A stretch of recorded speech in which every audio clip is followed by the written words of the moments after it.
মানুষ কঠোর পরিশ্রমটা করে না, কারণ এটার জন্য খুব বেশি আপনি পরিশ্রম করতে হয় না। একটা মানুষের কমন লোভ বা লালসা খাওয়া দাওয়ার পরে কাজ করে, সেটা হচ্ছে সুন্দর এই দুনিয়াতে একটা মনের মতো রাজপ্রাসাদ, একটা বাড়ি তৈরি করা, নির্মাণ করা। আপনার যদি কাছে যখন বাড়ি ছিল দেখবেন প্রত্যেক বছর যখন আসতেন টাকা জমিয়ে রাখতেন যে না এবার একটা পাকা বাড়ি দেবো। পাকা বাড়ি দিয়েছেন, একটু ছাদ ঢালাই করবো, ছাদ ঢালাই কমপ্লিট, তারপরে বছর মন চাইবে একটু যদি প্লাস্টার করতে পারি, রং করতে পারি, টাইলস দিতে পারি। মানুষের মৃত্যু পর্যন্ত তার বাড়িটাকে সুন্দর করে, সুন্দর মণ্ডিত করে সে সাজানোর চেষ্টা করে, করে না কেন? এটা মানুষের কমন একটা লালসা, এটা লোভ, এটা আমাদের ভেতরে আছে। দেখেন আপনি 50-60 বছর ধরে পরিশ্রম করছেন, বাপ বেটা একসঙ্গে, তারপরে এই দুনিয়াতে অনেক মানুষ আছে যার মনের মতো বাড়ি তৈরি করতে এখনো পারেননি, অনেকে আছে। আর আল্লাহ সুবহানাহু ওয়া তাআলা এই জন্যই আমাদেরকে জান্নাতে তিনি ঘর দেবেন, এটা নিশ্চিত। আর জান্নাত হচ্ছে আমাদের পৈতৃক সম্পত্তি আছে ওখানে, বাপদাদার সম্পত্তি আমরা ফেলে এসেছি দুনিয়াতে। এই জ্বলন্ত দৃষ্টান্ত পবিত্র কোরআন খুলবেন সূরা বাকারা আয়াত নম্বর 30 থেকে 40। নবী আদম আলাইহিস সালামকে আল্লাহ সুবহানাহু ওয়া তাআলা যখন জান্নাত দিয়ে দিয়েছিলেন এবং আল্লাহ বলেন যাও জান্নাত গোটা তোমার, যা মন চায় খাও, পান করো, ঘুরে বেড়াও, গাছে গাছে যাবে না। নবী আদম আলাইহিস সালাম সেই দিনে পদস্খলনের কারণেই আজকে আমরা দুনিয়াতে এসেছি। কিন্তু আমাদের বাবার যে সম্পত্তি জান্নাতে, পৈতৃক সম্পত্তি, বাড়ি আছে না নাই? আছে না? ওই বাড়ি থেকে যেহেতু আমরা বের করে দেওয়া হয়েছে আমাদেরকে, আবার সেই বাড়ির দখলদারিত্ব আমাদেরকে নিতে হবে। আর এই জন্য আল্লাহ সুবহানাহু ওয়া তাআলা দুনিয়াকে সৃষ্টি করেছেন। এই দুনিয়াটাকে সৃষ্টি করার মৌলিক উদ্দেশ্য হচ্ছে এটাই যে আমরা আবারও পরবর্তী সময় পরমার্থিক জীবনে আল্লাহ যখন বিচার কার্যালয়ে সমস্ত কিছু করে ফেলবেন, তারপরে যেন জান্নাতে প্রবেশ করতে পারি। আল্লাহ সুবহানাহু ওয়া তাআলা এই জন্যই আমাদেরকে দুনিয়াতে প্রেরণ করেছেন। এই গোটা বিশ্বজগৎ আপনি যতই দাম্ভিকতা দেখান না কেন, যতই ক্ষমতার বল দেখান, যতই দলীয় দাপট দেখান, যত আপনি মাস্তানি করেন, যত আপনি শক্তিশালী হন, প্রত্যেকটা মানুষকে দুনিয়া থেকে একদিন বিদায় হতে হবে, কি হবে না? হতে হবে। কোনো মানুষ চিরস্থায়ী না। কেউ 10 বছরে মৃত্যুবরণ করে, কেউ 110 বছর মৃত্যুবরণ করে। আল্লাহ নবী আলাইহিস সালাম বলছেন, সুনান তিরমিজি হাদিস না 2417 সনদ হাসান, আল্লাহ নবী বলছেন যে আমার উম্মতের গড় বয়স 60 থেকে 70 বছর। কত বছর? আমাদের উম্মতের গড় বয়স কত? 60 থেকে 70। কিন্তু আজ থেকে 2000-3000 বছর আগেকার মানুষের হায়াত বা তাদের জীবন একটা লম্বা সময়। যেমন নবী নূহ আলাইহিস সালাম, তিনি 950 বছর শুধু দাওয়াতি জীবনে দাওয়াতি দিয়েছেন। তার মানে তাদের হায়াত কমপক্ষে আরো 20 বছর বেশি হবে। 950 বছর তিনি শুধুমাত্র দাওয়াত দিয়েছেন মানুষকে, ইসলামের প্রচার কাজ করেছেন, মানুষকে দাওয়াত দিয়ে ইসলাম গ্রহণ করার জন্য তিনি তৎপর ছিলেন। কিন্তু আমাদেরকে উম্মতকে গড় বয়স দেওয়া হচ্ছে 60 থেকে 70। এই 60-70 বছরে এই দুনিয়ার মোহকে ত্যাগ করে আমাদেরকে চলে যেতে হবে। এই গোটা মহাবিশ্ব আপনারা চিন্তা করতে পারেননি যে আল্লাহ এটা আমাদের জন্য তৈরি করেছেন। আপনাদের বেলডাঙ্গা অনেক বড় একটা জায়গা না? বড় জায়গা তো না? আচ্ছা, গোটা বেলডাঙ্গাকে আপনি নখদর্পণে পরিদর্শন করতে পেরেছেন?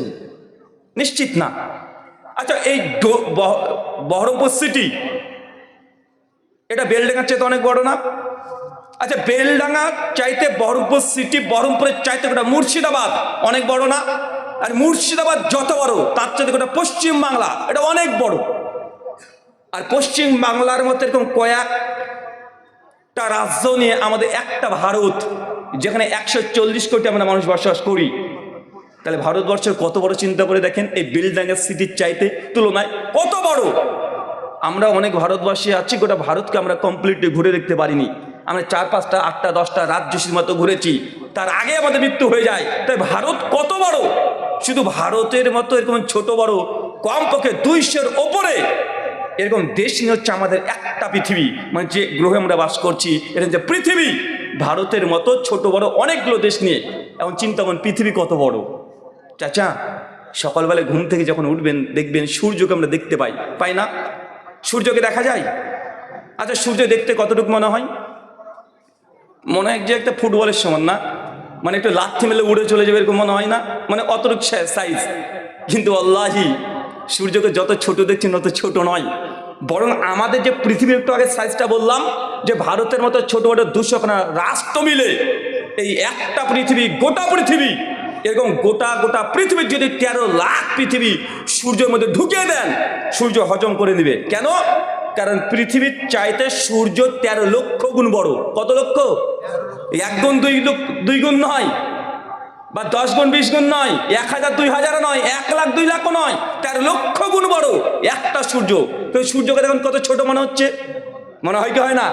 কারণ এই পৃথিবীর চাইতে 13 লক্ষ গুণ বড় একটা সূর্য। কেন ছোট লাগছে? কারণ পৃথিবী আমাদের এই গ্রহ থেকে সূর্যটা আছে প্রায় 15 কোটি কিলোমিটার দূরে। কত কোটি কিলোমিটার দূরে? 15 কোটি।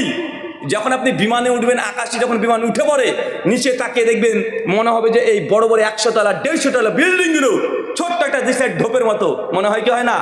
কারণ দূরত্ব যত বাড়বে আস্তে আস্তে জিনিসগুলো ছোট মনে হয়, মনে হয় না? তো সূর্যকে ছোট মনে হয়, কিন্তু সূর্য ছোট নয়। মানে আমাদের গোটা পৃথিবীর মতো 13 লক্ষ খানা পৃথিবীর সমান একটা সূর্য। চাচা, এটা তো আপনার মগজে ধরছে না যে কিভাবে সম্ভব। এই সূর্যের মতো আরো কমপক্ষে 2 কোটি গ্রহ নক্ষত্র উপগ্রহ দিয়ে আমাদের এই আকাশমণ্ডলকে আল্লাহ সাজিয়েছেন। তাহলে চিন্তা করে দেখেন তো গোটা সৃষ্টি জগৎ কত বড়। প্রথম গ্যালাক্সি যেটা সোলার সিস্টেম হিসাবে সায়েন্স বা বিজ্ঞান মনস্ক যা তারা বলে থাকে, ফার্স্ট 2 কোটি পৃথিবীর মতো সূর্য, মঙ্গল, বৃহস্পতি এরকম গ্রহর মতো চতুর্দিকে ঘুরে বেড়াচ্ছে। কেন আল্লাহ সৃষ্টি করেছেন বলেন তো? আমাদের জন্য। কাদের জন্য? এই আমাদের জন্য, যেন আমরা দুনিয়াতে আসতে পারি এবং আমাদের জীবন যাপনে যেন কোনো ত্রুটি না হয়, আমরা সুন্দরভাবে যেন জীবন যাপন করতে পারি। একদিন আল্লাহ সাথে গোটা বিশ্ব জগৎ যা আছে, নদী নালা পাহাড় পর্বত সব কিছু আল্লাহ ধ্বংস করে দেবেন সেকেন্ডের মধ্যে। আল্লাহ কাছে দুনিয়ার 5 পয়সা মূল্য নাই। আচ্ছা, এই যে আপনার প্যান্ডেলটা তৈরি করেছেন, একটা উদ্দেশ্য আছে না নাই? কষ্ট করে আপনারা 4 দিন 5 দিন ধরে তৈরি করেছেন, কিন্তু আগামী কাল এই প্যান্ডেল আর থাকবে না। কেন? কাজ কমপ্লিট হয়ে গেছে। এই প্যান্ডেলকে ভেঙে চূর্ণ বিচূর্ণ করে মানুষ নিয়ে চলে যাবে। কেন? এটা নির্দিষ্ট সময়ের জন্য তৈরি করেছেন, নির্দিষ্ট কাজের জন্য তৈরি করেছেন। কাজ যখনই শেষ, এই প্যান্ডেল তখন ভেঙে চূর্ণ বিচূর্ণ করে দিবেন। ঠিক আল্লাহ সুবহানাহু ওয়া তাআলা গোটা সৃষ্টি জগৎ, বিজ্ঞানীরা কত কি প্রমাণ করার চেষ্টা করছে, আল্লাহ সেকেন্ডের মধ্যে ভেঙে চূর্ণ বিচ্ছিন্ন করে দেবে। কেন? কারণ আল্লাহকে মহাপ্রলয় সৃষ্টি করতে হবে, কিয়ামত সংঘটিত যেই দিন হবে সমস্ত কিছু ধ্বংস করে দিবে। কিন্তু এই গোটা সৃষ্টি জগৎ এটা আমাদের জন্য, এটাকে আপনাকে মূল্যায়ন করতে হবে, দাম দিতে হবে। কিন্তু আমরা কতজনই বা দাম দিই? আল্লাহ নবী একদিন মদিনার গলিতে হাঁটাহাঁটি করছেন। সহি মুসলিমের হাদিস, মিশকাতের হাদিস না 5157 আসছে। আল্লাহ নবী একটা মরা ছাগল তুলেছেন কান ধরে। সাহাবীদেরকে বলছেন যে সাহাবী আমার, এই মরা ছাগলটা কেউ 1 টাকা দিয়ে কিনবে? মানে 1 দিনার দিয়ে 1 টাকা দিয়ে কিনবে? সাহাবীরা ভালো করে লক্ষ্য করে দেখছেন যে ছাগলটা মৃত। নবীকে তখন ইয়া রাসূলুল্লাহ, ছাগলটা মরা, তারপরে কান কাটা, খুঁত, তো এই ছাগলটা আমরা নিয়ে কি করবো? একটা মরা ছাগল নিলে তো এটা আমাদের জন্য বিপদ। এখন একটা মরা ছাগল যদি 1 টাকা দিয়ে কিনেও নেন, তাই ছাগলটা 2 ঘন্টা বা 2 দিন পর পচনশীল, সে পচতে শুরু করবে, দুর্গন্ধ হবে। তাই মরা ছাগল যদি কিনেও নিই বা ফ্রিতে নিয়ে নিই, তাই আমাকে তাকে মাটি দিতে হবে, পরিশ্রম বাড়বে, উপকার কিছুই দেবে না। আল্লাহ নবী এই মরা ছাগলটাকে আমরা 1 টাকা দিয়ে কিনতে চাই না। আল্লাহ নবী তখন সঙ্গে সঙ্গে বলছে, শোনো, এই মৃত ছাগলটা তোমাদের জন্য নিকৃষ্ট কোনো কাজের না। আল্লাহ সুবহানাহু ওয়া তাআলাকে চাই দুনিয়া, গোটা সৃষ্টি জগৎ এই মৃত ছাগলের চাইতে নিকৃষ্ট। চাচা, এই দুনিয়ার মূল্য আল্লাহর কাছে ওই মরা ছাগলের মতো। কার মতো? মরা ছাগলের মতো নিকৃষ্ট। যদি আপনাকে মরা ছাগল দিয়ে দেওয়া হয়, আপনি সেটা নেবেন না, 1 টাকা দিয়েও নেবেন না, ফ্রিতে দিলে আপনি নেবেন না। তো আল্লাহ সুবহানাহু ওয়া তাআলা হচ্ছে এই গোটা সৃষ্টি জগৎ আল্লাহর কাছে মূল্যহীন, 5 পয়সা মূল্য নেই। মিশকাত হাদিস না 5157। আল্লাহ নবী আলাইহিস সালাম একদিন বুঝাচ্ছেন সাহাবীদেরকে যে একজন মানুষ যদি একটা সমুদ্র তো বুঝতে পারবেন না, এই গোটা বিশ্ব জগতের মধ্যে 4 ভাগের মধ্যে 3 ভাগ পানি আছে, আর 1 ভাগ কি আছে? 3 ভাগ জল, 1 ভাগ স্থল। এই স্থলের মধ্যে কত কি দেখেন, কত কত বাড়ি আছে, কত কত জঙ্গল আছে। অ্যামাজনের মতো ভয়ঙ্কর জঙ্গল, সুন্দরবনের মতো ভয়ঙ্কর জঙ্গল আছে, এর মধ্যে মাউন্ট এভারেস্টের মতো পাহাড় পর্বত আছে। মানে যা দেখছেন সব 1 ভাগের মধ্যে আছে। 3 ভাগ কি? 3 ভাগ পানিতে পূর্ণ। আল্লাহ নবী বলছে, কেউ যদি মহাসমুদ্রে এই আঙুলটাকে পুড়ে দেয়, আঙুলটা পুড়ে দেওয়ার পরে এই আঙুলে যতটুকু পানি তুলতে পেরেছে, ওটা হচ্ছে দুনিয়ার সমান। আর যা এই সমুদ্রে থেকে গেল, এটা হচ্ছে আখিরাত। কি এটা? পরকাল। মানে আগে আপনাকে দুনিয়ার বাস্তবতা বুঝতে হবে যে দুনিয়ার কোনো মূল্য নেই, আপনি দুনিয়াকে যতই আপনি মূল্য দেওয়ার চেষ্টা করেন না কেন, পরকালের একটা পানির বোটার সমান ফোঁটার সমান এটা হওয়া সম্ভব নয়। আজকের আলোচ্য বিষয়, যে আমলে জান্নাতে ঘর পাওয়া যায়। দুনিয়ার বাস্তবতা বুঝলে আপনি পরকাল বুঝতে পারবেন। অনেক মানুষের একটা ধারণা যে রুহুল আমিন ভাই, মরার পরে যে ঘর পাবেন জান্নাতে, তো মরার পরে মানুষ যে জান্নাতে যায় না জাহান্নামে যায়, এটাকে আপনি দেখে এসেছেন? অনেকে বলে না, আরে হুজুর তোমরা, তোমাদের কাজ শুধু জান্নাত জাহান্নাম নিয়ে আলোচনা করা আর হালাল আর হারাম ফতোয়া দেওয়া, তো মরার পরে যে জান্নাতে যাবে না জাহান্নামে যাবে, কবরে আযাব হয়, এর প্রমাণ কি? তুমি কি মরার পর দেখে এসেছো নাকি তোমার বাপ দেখে এসেছে যে মরার পরে জান্নাত আছে, জাহান্নাম আছে, কবরে আযাব আছে? অনেক মানুষ এ দাবি করে কি করে না? অনেক মানুষ মনে করে যে এই কথাগুলো বক্তাদের নিজেদের কথা। আরে না রে ভাই, এই কথাগুলো আমাদের ব্যক্তিগত কোনো কথা নয়, এটা কোরআনুল কারীম হাদিসে মুবারকাতে আল্লাহ নবী এইভাবে বলেছেন। আপনারা বাঙালি, আপনি সে বাংলাতে আমরা কথা বলি, তাই আপনার মরার পরে জীবন আছেই নিশ্চিত, এটা যতক্ষণ একই বিশ্বাস না হচ্ছে জান্নাতে কিভাবে আমল করলে ঘর পাওয়া যায়, এই আলোচনা অনর্থক হয়ে যাবে। কারণ আপনি যদি মৃত্যুর পর জীবনকে বিশ্বাস না করেন, এখন যদি আমি আমল করার কথা বলি, বা আপনি আমলটা করতে ভালো লাগবে, কারণ আপনার নিজের মধ্যে সংশয়, মরা পরে জীবন আছে তো, জান্নাত জাহান্নাম অস্তিত্ব পাওয়া যায় তো। আমি আলোচনার শেষে একটা যুবক আমাকে প্রশ্ন করছে হঠাৎই যে রুহুল আমিন ভাই, আমার কবর আযাব আমি বিশ্বাস করি না। আমি অবাক হয়ে বললাম, ভাইজান কেন? উনি তখন বলছেন, কবর আযাব আমি এই জন্য বিশ্বাস করি না যে হুজুররা যখন বক্তব্য দেয় তখন বলে যে কবর যখন আযাব দিতে আসে, ডান পাঁজরের হাড় বাম পাঁজরের মধ্যে ঢুকে যায়। একটা সাপ আছে, একবার ছবল মারলে 70 বছর ব্যথা পাওয়া যায়। তো আমি ছোট থেকে আমার স্বপ্ন যে কবরের যেহেতু আযাব হয়, আমি কবরের আযাব দেখব। উনি বলছেন যে আমাদের বাড়ির পাশে একটা ফুটবলের ময়দান আছে, আর তার পাশে একটা কবরস্থান। তো যখন আমরা ফুটবল খেলি, মাঝে একটা বল জোরে মেরে দিলে সে বলটাকে কবরের মধ্যে পড়ে যায়। আর সেই সময় যে কবর থেকে বলটা তোলার সময় তুলি, আমি তাকিয়ে তাকিয়ে দেখি কই কবরের মধ্যে কোনো তো আযাব দেখতে পাচ্ছি না। চিন্তা করেছেন? উনি বলছেন যে আমি দীর্ঘ নালে কয়েকশোবার কবরে নেমেছি, বল তোলার জন্য হোক, যে কোনো কারণে হোক। আমার বন্ধুরা ভয় কবরে নামতে চায় না, আর আমি নামি, বারবার নামি, আর দেখার চেষ্টা করি কবরে কই, কবর আযাব কই, আরে আযাবই দেখতে পাই না। অতএব আমি এই কবর আযাবে বিশ্বাস করি না। আমি তখন বললাম যে ভাইজান, আপনার যদি এমনটাই মনে হয় যেহেতু কবর আযাব দেখতে পাচ্ছেন না তাই বিশ্বাস করেন না, আচ্ছা স্বপ্ন দেখেছেন? আচ্ছা আমরা স্বপ্ন দেখি কি দেখি না? দেখি তো সকলে, তাই না? কারণ এই সেন্সগুলো আমাদের কেন আসছে জানেন? কেন আমরা এগুলোকে নিয়ে প্রশ্ন করি? কারণ আমরা যখন এইসব জীবনবিজ্ঞানের বই পড়েছি, স্কুল কলেজ ইউনিভার্সিটিতে পড়েছি, তখন আমাদের অজ্ঞাত সারে আমাদের সিলেবাসে এমন কিছু জিনিস শেখানো হয়ে গেছে যেন ব্রেনের মধ্যে আগে থেকে এই প্রশ্নগুলো সেট হয়ে যায়। কেন? কারণ বিজ্ঞান আমাদেরকে বলছে যে মানুষের জ্ঞান অর্জন করার 5টা মাধ্যম। কয়টা মাধ্যম? 5 মাধ্যম। এই 5 মাধ্যম ছাড়া যে জ্ঞান অর্জন করা যায় না সেটা কোনো জ্ঞানই না, সে হচ্ছে অন্ধবিশ্বাস। সে 5টা ইন্দ্র কি? এক চক্ষু, কর্ণ, নাসিকা, জিহ্বা, ত্বক। ভাই আমরা পড়েছি কি পড়ি নাই? পড়েছি না আমরা? আরে বিজ্ঞানী বই সকালে পড়েছি। মানুষ এমন কিছু জ্ঞান আছে যেগুলো চোখ দিয়ে অর্জন করতে হয়, ওটা অন্য কোনো ইন্দ্র দিয়ে এই জ্ঞান অর্জন করতে পারবেন না। যেমন আজকে আমি একটু আগে এই স্টেজে আসলাম, এই যে আপনি দেখলেন, দেখে দেখে একটা জিনিস আপনি জ্ঞান অর্জন করেছেন। করেছেন কি করেন নাই? দেখে দেখে জ্ঞান অর্জন করা যায় কি যায় না?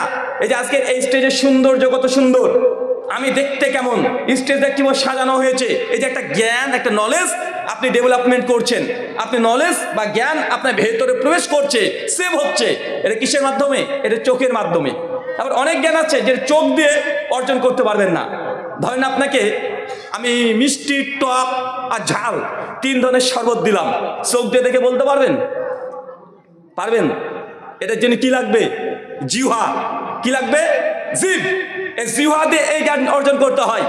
আচ্ছা আপনাকে কিছু পারফিউম দিলাম 10 রকমের, এখন কোন পারফিউমের সেন্ট কেমন আপনি এটা খেয়ে বলতে পারবেন? চোখ দিয়ে দেখে বলতে পারবেন না। এখন এই সেন্ট সুগন্ধির জন্য কোন ইন্দ্র লাগবে? নাক, নাসিকা। আচ্ছা এই যে আমরা কথা বলছি, কেউ যদি অন্ধ হয়, তার যদি জিভ না থাকে, সে জ্ঞান অর্জন করতে পারবে না। কি দিয়ে? কান দিয়ে শুনে শুনে। কোনটা ঠান্ডা কোনটা গরম ওটা আপনি চোখ দিয়ে দেখে বলতে পারবেন না। আপনি চোখ দিয়ে বলতে পারতেন, বা এখন পারেন কেন? কারণ পূর্বের অভিজ্ঞতা, মানে আগে থেকে যেহেতু দেখেছেন আগুন গরম তো গরম, কিন্তু একটা বাচ্চার ছোট্ট শিশু প্রথম দেখবেন আগুনে হাত দেওয়ার চেষ্টা করেছে, ছ্যাঁকা খেয়েছে, তখন সে জ্ঞান অর্জন করলো না এটা আগুন, এটা তাপ, এখানে হাত দেওয়া যাবে না। আবার বড় এর ছোট থেকে জ্ঞান অর্জন করেছি কি দিয়ে? ত্বক দিয়ে। কি দিয়ে? এই ত্বক দিয়ে আমাদের ঠান্ডা গরম এই অনুভূতি আমরা পাই। তো বিজ্ঞান বা সায়েন্স আমাদের বলছে জ্ঞান অর্জন করার 5টা মাধ্যম, এই 5 মাধ্যম ছাড়া অন্য কোনো যদি জ্ঞান আসে সেটা কোনো জ্ঞান না। যেহেতু কবরের আযাব চোখ দিয়ে দেখা যায় না, কান দিয়ে শোনা যায় না, নাক দিক দিয়ে শোয়ানো যায় না, এই ব্যথা আমি অনুভব করতে পারছি না, অতএব কবরের আযাব আমরা বিশ্বাস করি না। এটা যুক্তিবাদী কিছু আধা কাছে যারা বিজ্ঞানে বিশ্বাসী তারা এই অভিযোগগুলো করে। আচ্ছা, স্বপ্ন যখন আমরা দেখি, স্বপ্নের মধ্যে কখনো কোনো কিছু খাওয়া দাওয়া করেছেন? বিয়ে বাড়িতে খাচ্ছেন স্বপ্নে, বা আপনার স্ত্রী আপনাকে কিছু খেতে দিয়েছে আর আপনি খাচ্ছেন স্বপ্নের মিষ্টি। এখন বলেন তো, স্বপ্নের মিষ্টি যখন খান তখন সেই মিষ্টির টক না, ঝাল না, লবণ, কেমন লাগে বলেন? স্বপ্নে যখন মিষ্টি খাচ্ছেন সেই মিষ্টির টেস্ট কেমন? ঝাল, টক, হালকা নোনটা? আর তা তো না, আর স্বপ্নের মধ্যে যে মিষ্টি খান ওটার টেস্ট মিষ্টি হবে। আচ্ছা, বিজ্ঞান যে আমাদের বলছে যে টেস্ট বোঝার জন্য জিহ্বা অনিবার্য, জিহ্বা ছাড়া টেস্ট বোঝা যাবে না। তো এই স্বপ্নে কি আমি জিভ ব্যবহার করেছি? জিভ লেগেছে তো জিভ ছাড়া আমি খেলাম কি খেলাম না? জিভ ছাড়া টেস্ট অনুভূতি আমি পেয়েছি কি পাই নাই? পেয়েছি। স্বপ্নের মধ্যে দেখছেন যে আপনার মোটরসাইকেল আপনি দ্রুত গতিতে চালাচ্ছিলেন, হঠাৎ করে অ্যাক্সিডেন্ট করেছেন আর উল্টো পড়ে গেছেন, পা কেটে গেছে, চিৎকার মারছেন, কান্না করছেন, রক্ত বের হচ্ছে। আচ্ছা বলেন তো, যে স্বপ্নের মধ্যে আপনি একটু আগে অ্যাক্সিডেন্ট করলেন, পা কেটে গেছে, একটা ব্যথা অনুভব করতে পারেন কি পারেন না? ভয়ঙ্কর সেই ব্যথার অনুভূতি সম্পূর্ণ পান কি পান না? পেয়ে থাকেন। অ্যাক্সিডেন্টের পরে ঘুম ভেঙে গেছে, তারপরে সে ভীতি ভিতরে কাজ করে, তারপরে সে অনুভূতি, সে ব্যথা আপনি বুঝতে পারেন। অনেক যুবকদেরকে দেখবেন, সামনে তো 14ই ফেব্রুয়ারি আসছে। 14ই ফেব্রুয়ারি কি দিন?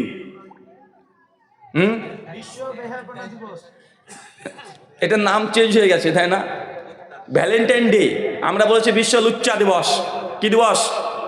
ভ্যালেন্টাইন ডে মানে কি? ভালোবাসা দিবস যুবক তরুণরা বলে, আমরা বলি ভালোবাসা দিবস এই 14ই ফেব্রুয়ারি না, এটা যে বিশ্ব লুচ্চা দিবস। কি দিবস? লুচ্চা দিবস। কারণ গোটা ওয়ার্ল্ডের রিপোর্ট যা বলছে যে 14ই ফেব্রুয়ারিকে কেন্দ্র করে যে পরিমাণে কন্ডম বিক্রি হয়, অন্য কোনো দিনে এত কন্ডম বিক্রি হয় না। মানে এর চাইতে এই দিনে যতগুলো মেয়েরা, নারীরা সতীত্ব নষ্ট করে, এই 14ই ফেব্রুয়ারি চাইতে দুনিয়াতে এত ধর্ষণ পৃথিবীর কোনো দিনই হয় না।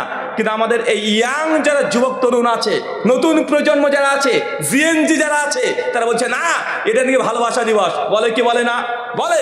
তার জন্য আমি আগে বলেছি, 14ই ফেব্রুয়ারিতে ধরেন আপনি ঘুমের মধ্যে স্বপ্ন দেখছেন যে আপনার গার্লফ্রেন্ড আপনাকে এসে একটা গোলাপ ফুল দিয়ে আই লাভ ইউ বলেছে।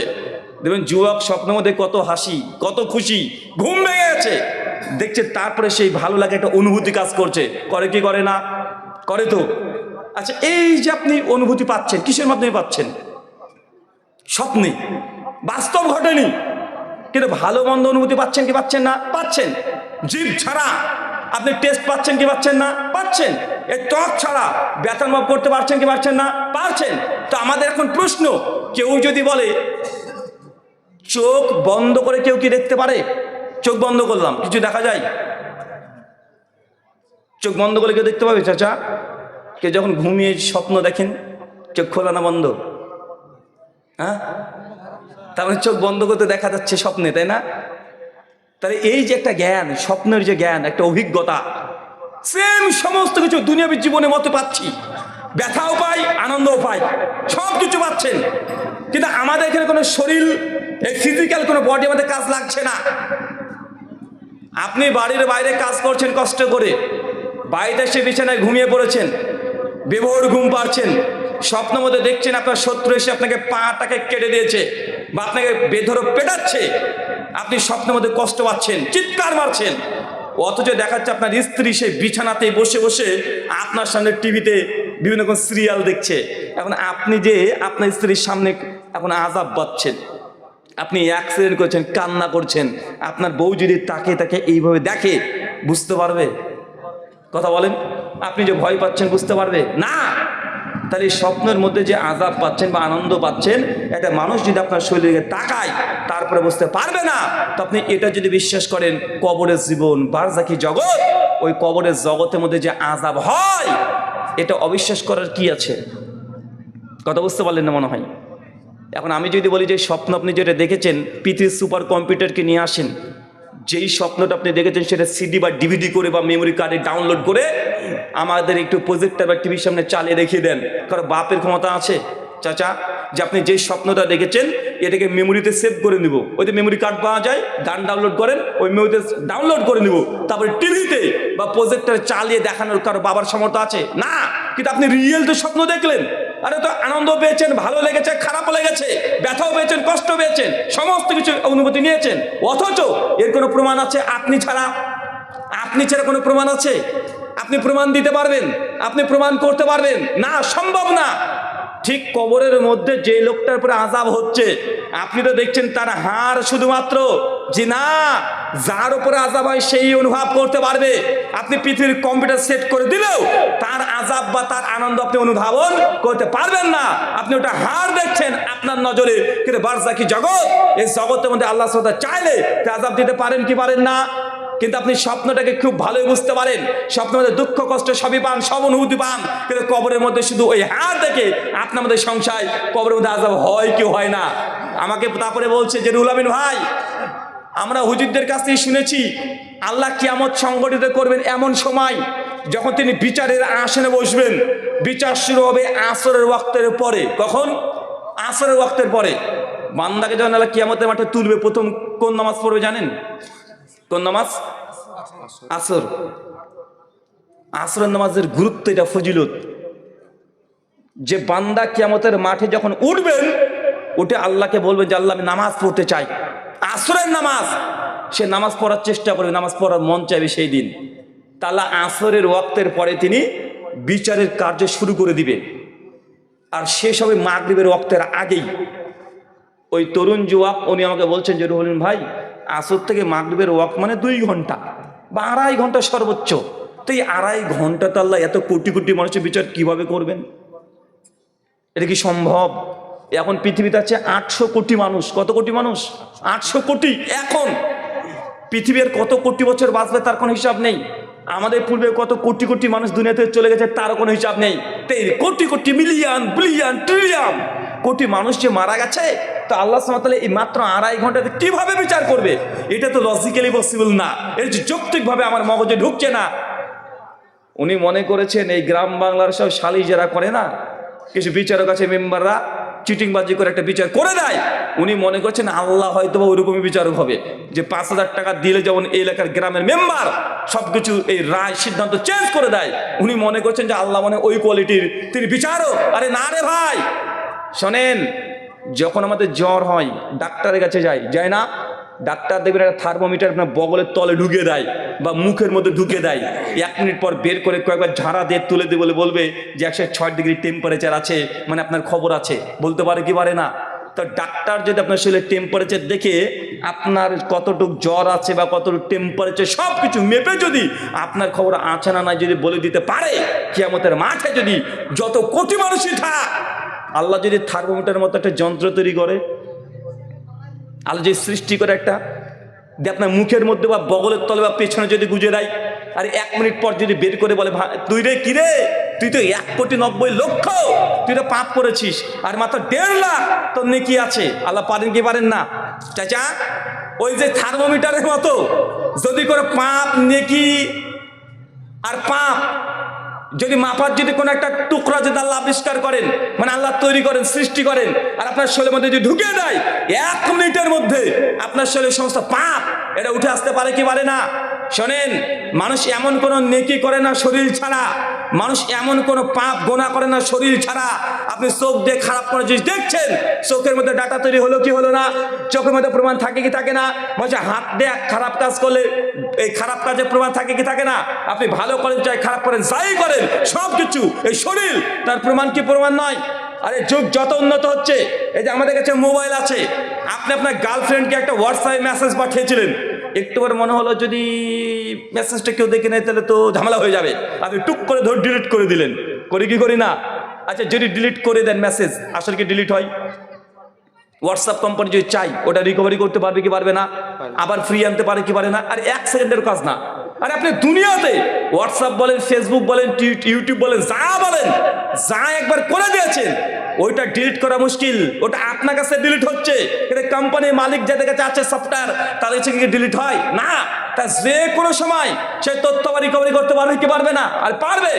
বান্দা, দুনিয়ার মানুষ যদি মানুষের প্রত্যেকটা কাজের যদি প্রমাণ দেখিয়ে দিতে পারে, আপনি ডিলিট করলেও ডিলিট যদি না হয়, তো আপনি যত নেকি করছেন, যত গুনাহ করছেন, শরীরের মধ্যে ডেটা, তথ্য, ডকুমেন্টস এটা সেভ থাকবে কি থাকবে না? তা আল্লাহ কি কিয়ামতের মাঠে আপনাকে 1টা মিনিটের মধ্যে আপনার বিচার করতে পারেন কি পারেন না? আরে পারেন।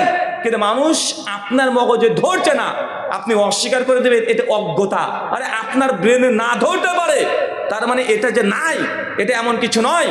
আপনাকে আলোচনা পূর্বে আমি এতটুকু ইয়াকিন বিশ্বাস তৈরি করার চেষ্টা করলাম, ফাউন্ডেশন দেওয়ার চেষ্টা করলাম, যেন আপনি অকাট্য বিশ্বাস করেন মৃত্যুর উপর জীবন আছে, অনিবার্য আছে। যদি মনে হয় যে না, আপনার যখন যুক্তি, কোনো লজিক, কোনো প্রমাণ আছে, আলোচনা শেষে প্রশ্ন করে আমাকে বলবেন যে রুহুল আমিন ভাই, আমার কাছে মনে হয় পরকাল নাই, আপনার কাছে এই যুক্তি, এই প্রমাণ, ইনশাআল্লাহ আপনার যুক্তি শুনবো।